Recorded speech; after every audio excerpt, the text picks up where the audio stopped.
জীবনে কে কার জন্য কি করতে পারে, কিন্তু একজন যে আরেকজনকে সান্ত্বনা দিত আমার এখনো মনে পড়ে। আমরা তো করোনার টাইমে ঢুকলাম, এমন একটা টাইম ফুল লকডাউন, না কোর্ট খোলা, না ফ্যামিলির সঙ্গে সাক্ষাতের ব্যবস্থা, চিঠি প্রদান আদান প্রদান এটাও অঘোষিতভাবেই বন্ধ হয়ে আছে।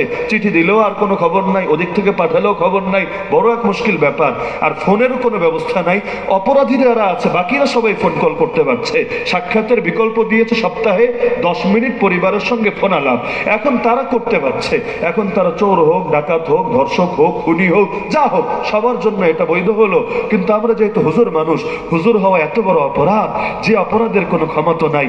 আমাদের জন্য ফোন কল তো দূরের কথা, ওরা তো সারাদিন ঘোরে খেলে একেবারে ফজরের পর থেকে নিয়ে আসর তক, কিন্তু আমাদের গায়ে রোদ লাগানোর সুযোগ নাই। ওই খাঁচার পাখি খাঁচাই বন্দি, সর্বোচ্চ মাঝখানে কিছু টাইম খালি বারান্দায় হাঁটাহাঁটি করতে দেয়, যে একেবারে হাঁটাহাঁটি না করলে যদি আবার পঙ্গু হয়ে যায়, যদি আবার রোগ ব্যাধি দেখা দেয়, একটু হাট বেটা, এর চাইতে বেশি কিছু করতে পারবি না। তো এই যে কষ্টের মধ্যে একটা দিন যাচ্ছিল, 3টা মাস চলে গেল, কারো জামিনও আসে না, ফ্যামিলি বেঁচে আছে নাকি মরে গেছে কেউই জানে না, কি আর করুন হালত। 3 মাস পর হঠাৎ একদিন সকালে এসে নাম ডাকতে শুরু করলো, জামিনের নাম। সবার ভেতরে একেবারে আশার আলো দানা বাঁধলো, মনে হয় আজকে আমার নামটাও আসবে, মনে হয় আসবে। সবাই খাঁচা ধরে দাঁড়িয়ে আছে, এই বুঝে আমার নামটা ডাকলো, আজকে মনে হয় আমারও একটা ফয়সালা হলো। ডাকতে ডাকতে ডাকতে আর একজনের নামও আসলো না আমাদের এই তলা। তবে ফুল বিল্ডিং, মানে যে বিল্ডিং এ খালি এই টাইপের মামলার লোকেরাই থাকবে, বাইরের কেউ না।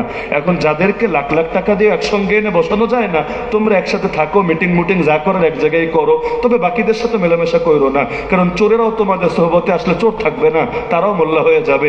ডাকাতরা আসলে ওরাও তো ডাকাত থাকবে না, মোল্লা হয়ে যাবে। সবাই যদি মোল্লা হয়, ভণ্ডামি কি আর বেশি দিন চলবে?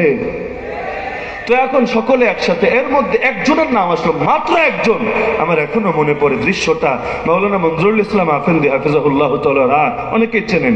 হযরত হঠাৎ করে আমার পাশে দাঁড়ানো ছিলেন, গেঞ্জি একটা গায়ে দেওয়া, লুঙ্গি পরা, পাশাপাশি রুমে আমরা থাকতাম, একেবারে পাশের রুম, কথা বললেও শোনা যায়। এখন হঠাৎ করে হুজুর চিৎকার করে উঠলেন, ওয়াহুয়াল্লাযী ইউনাজ্জিলুল গায়সা মিন বাদি মা কানাতু ওয়া ইয়ানশুরু রাহমাতা। অনুবাদ করেন নাই, খালি আয়াতটা পড়লেন, কিন্তু আলেম আর তালিবুল ইলম যারা ছিল, চোখের পানি কেউ ধরে রাখতে পারলো না, চোখ বেয়ে বেয়ে পানি গড়িয়ে পড়তে লাগলো। আয়াতের অর্থ হলো, আরে আমার আল্লাহ সেই আল্লাহ, বান্দা নিরাশ হয়ে যাওয়ার পর যিনি আবার রহমতের বৃষ্টি বর্ষণ করেন আর তার রহমত ছড়িয়ে দেন। এই যে 3টা মাস ধরে দুনিয়ার কবরে থাকলাম, যাক আমার নাম আসুক আর না আসুক, এক ভাইয়ের নাম তো এসেছে আলহামদুলিল্লাহ।